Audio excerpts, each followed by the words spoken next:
Sango gena maaso obwenyimba zo gwakomawo. Omusango gwe guli mu mateeka. Bannamateeka bange essaawa yonna bagenda kuba bagwanjula. So mujja kuba mumanyi ebigenda mu maaso. So gwe tolina ky'osobola tuga nti oba kino na kino kye kitambula kuba omukulu yategese enkuuka. Nakyo si kya buli kyekyo kya bulijjo azitegekanga. Yakuyisizaamu kasente. Yakuyisizaamu kasente. Ate kati awulize yabutekisi gye tumumanyidde bwe tuba tetwogedde bubi. So kati tewali kipya mu nkuuka tulina kgenda tusanyuse kabaka. Kabaka waffe. Si bwe kiri. Enkuuka ebeerayo buli mwaka. Sente ennaku zino ng'osirise. Oli ku ki? Ndiko bwana. Nina byendiko masawo tujja mbizibira. Subirayo akayimba akapya omwezi gunako. Mwaka gujja. Mwaka gujja. Ebyokuyimba mwaka tukyalina bingi bye tukyakwasaganya. Ebyokuyimba biwummudde. Sisobola byewummula that's me. Music yenze ali part of me. Just lwakuba twafunamu ebizibuzibu nga tulina okuddamu okwesetinga obutuufu. Naye abawagizi bange gye bali kimanyi banneeze next year. Kasooke mbaleke bave mu Christmas. Abantu bategese ebyo next year nga bw'otusuubiza ennyumba tusubireyo ekizibu kyonna. Next year nkamala okudda nja bagamba. Oba bino eby'emisango bye bigganya ofulumyayo ku kulimba. Tewali kingana fulumya music kubanga ekyo kiri mu contract. Contract eyogera kirala eyo naye ayina ebyayo. Sobola kungana fulumya music. Ne music agenda kujja next year. Next year tusubireyo ka concert. Tujja kulaba okusinziira ebizije gye tunaaba tuggyemu. Saagala limba bwabuzi bange njagala mbawo ekituula neti.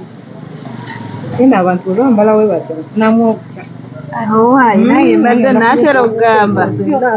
Ebyo oyambaddemu. Tobanga tusuubirayo ka baby. Saagala muntu ayogera ku bintu byakwegatta. Nze nnyina n'abantu be nayokana nabo lwakwagala kwegatta mukwano. Sikyakolaganira ddala muntu ayogera bintu byakweyagala. Nga wanyi. Mukwano gwange era njagala nnyo okwebaza abawagizi be bonna abamubeereddewo.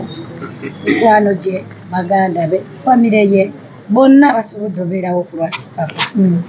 Mukwano gwange era tukyamusabira yeyongera okuva mu buzibu bwalimu kuba kati bamusiba ne mukyala we abaana mwaka mulamba. Omanyi kitegeeza omuntu yenna alina famire. Yes.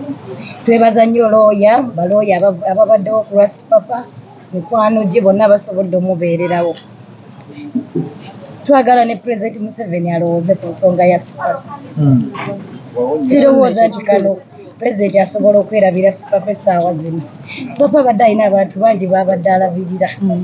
Mbuya parents abadde alinayo abaana 6 baweerera. Masomero mangi kababe bakadde. Tukooye ofuna lipooti z'abantu ba Sipapa babadde alabirira nga ssaawa zino bali bubi. Waliwo n'omuwala eyafuna accident ya ku konvoyi ya President. Omuwala oyo abadde ku mwezi nga Sipapa yamuteerawo omwezi si bwe kiri. Ssaawa zino talina bwabeerawo. Abaana bangi babagoba mu masomero kubanga abadde alabirira abaana abasukka 16. Bali abaana 19. 19.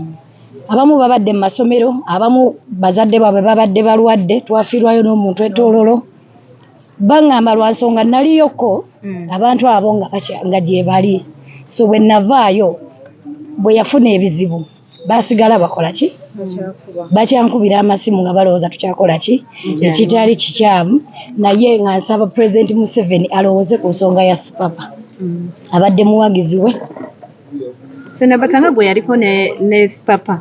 Kigambibwa alina abayimbi bangi be yabeererawo obwekyo abatalabiseeko mu nsonga eno ng'afunye obuzibu. Okubeererawo omuntu si kyabuwaze. Tusiima babeereddewo Sipapa.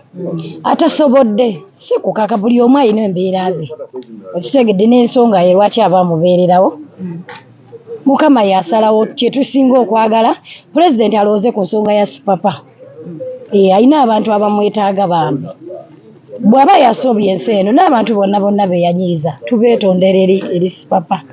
Bingi byakoledde eggwanga, bingi byakoledde abantu newankubadde ayinza oba tabamazeeyo bonna naye bangi babeereddewo.